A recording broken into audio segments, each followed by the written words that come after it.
Hola, con este video inauguro una nueva sección titulada Lecturas y Reflexiones. La idea es hacer un análisis crítico de libros aparecidos recientemente y reflexionar a partir de ellos. Bueno, esta vez vamos a empezar con este libro que acaba de salir de Ricardo Lalé-Filiev, se titula Poderes de la Abyección. Ricardo Lalé-Filiev, como dice Fabián Ludueña en el prólogo al libro, es uno de los investigadores más lúcidos de su generación. Se trata en realidad de un texto breve, pero sumamente denso, no solo por las ideas que contiene, sino también y sobre todo por todo aquello a que las mismas se abren, en ese complejo universo de problemas que se desprenden de allí. Bueno, la problemática central que aborda es cómo aplicar categorías tomadas de la teoría psicoanalítica, especialmente la teoría lacaniana, al campo de la teoría política. Pues ya distintos autores en realidad transitaron un sendero análogo, autores como Badiou, Laclau, Zizek, por tomar solo algunos de los más conocidos, han desarrollado esta misma propuesta. Sin embargo, como vamos a ver, esto plantea algunos problemas. Bueno, en lo que sigue entonces voy a intentar dar una somera idea del libro, del contenido del libro y explorar algunos de los interrogantes que surgen a partir de él. En el título del libro de Lalé-Filiev resuena ya el eco de la obra de Julia Kristeva traducida al español como Poderes de la Perversión. Uno y otro parten de la categoría psicoanalítica, la de abyección, como premisa para pensar la política. En la definición de Kristeva de lo abyecto, esta remite a aquello que perturba una identidad, un sistema, un orden, aquello que no respeta los límites, los lugares, las reglas. El abyecto es aquel que se coloca por fuera del orden, indica ese ámbito de liminalidad en que la lógica que dicho orden instala se pone en suspenso. De este modo, impide al mismo constituirse plenamente como tal. Señala un punto de fisura suyo inherente. Representa, en fin, la marca siempre presente de la radical contingencia de su misma institución.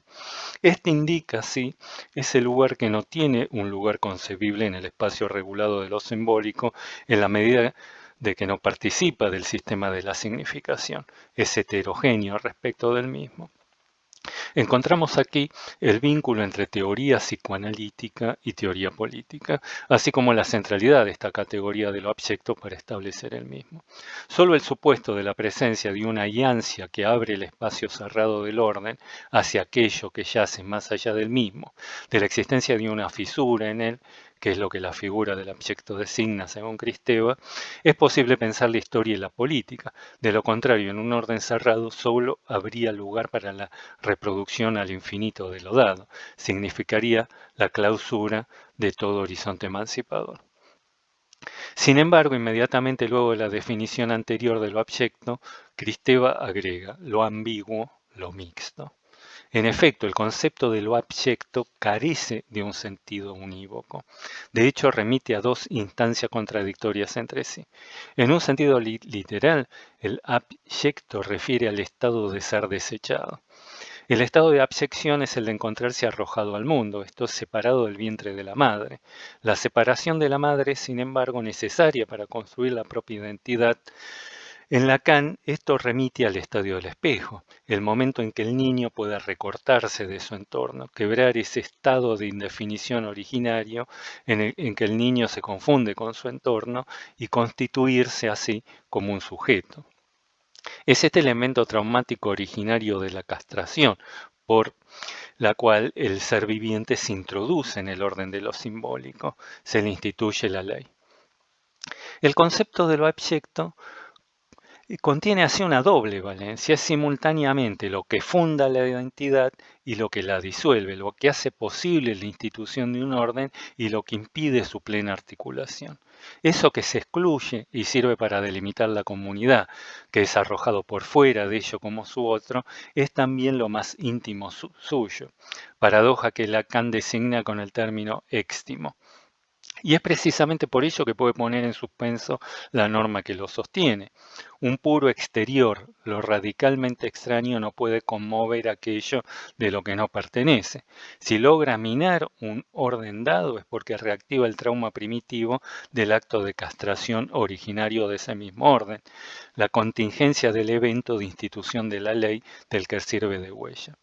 Según afirma Lacan, el otro, la mirada del otro, es lo que funda la propia identidad, le permite recortarse como sujeto, pero no hay otro del otro.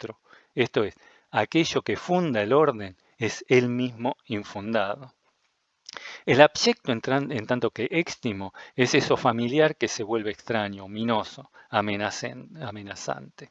Esto conduce a esa paradoja en la teoría psicoanalítica de que aquella falta que resulta de la castración, de aquel evento que pone término al despliegue incondicionado del sujeto, es también lo que impulsa permanentemente al mismo. Un estado de completitud donde no hubiera ya carencia alguna, tampoco habría ya nada que desear. Sería también el de una absoluta quietud, una vida meramente maquinal, en la que no hay una apertura posible, un agujero a un horizonte más allá de lo ya poseído. En definitiva, esta ambivalencia del concepto de lo abyecto, en tanto que aquello que funda e impide a la vez la institución de un orden, se desprende a su vez de esa otra paradoja en la teoría psicoanalítica, que la castración, la imposición de la ley que pone un límite al puro deseo, sea también la que le da origen, que es su expresión directa. En lo abyecto, lo ambiguo, lo mixto, según Kristeva, los opuestos del orden y el caos, el origen y la destrucción, la vida y la muerte, se funden.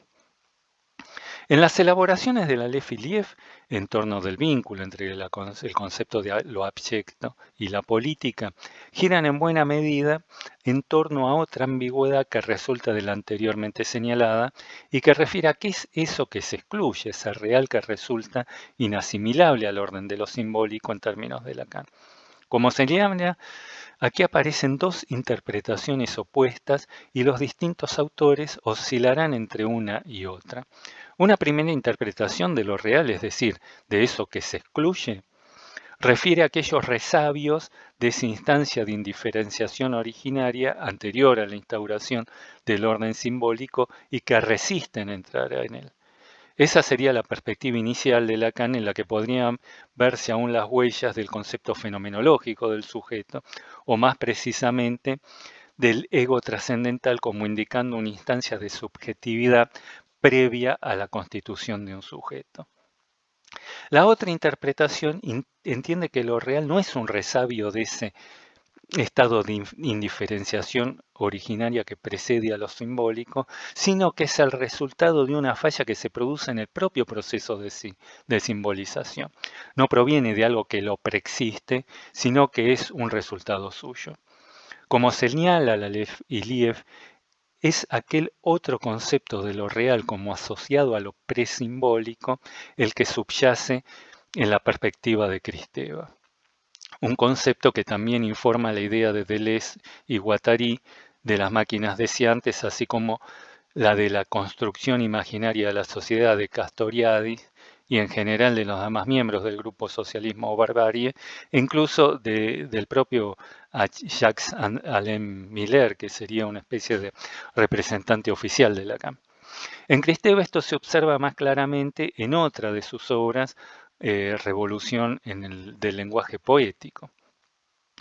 En ella, Kristeva opone el signo al sema, esto es, el lenguaje y la semiosis. Lo que llama la cora semiótica refiere a un ámbito presimbólico, un cuerpo de sentidos primitivos que aún no ha sido bañado por el orden del lenguaje y la serie de extensiones categoriales que él instituye. Bueno, esto conduce a la Aleph Iliev a la crítica que realiza Judith Butler en El género en disputa del concepto de lo real como presimbólico, que es lo que veremos en la parte siguiente.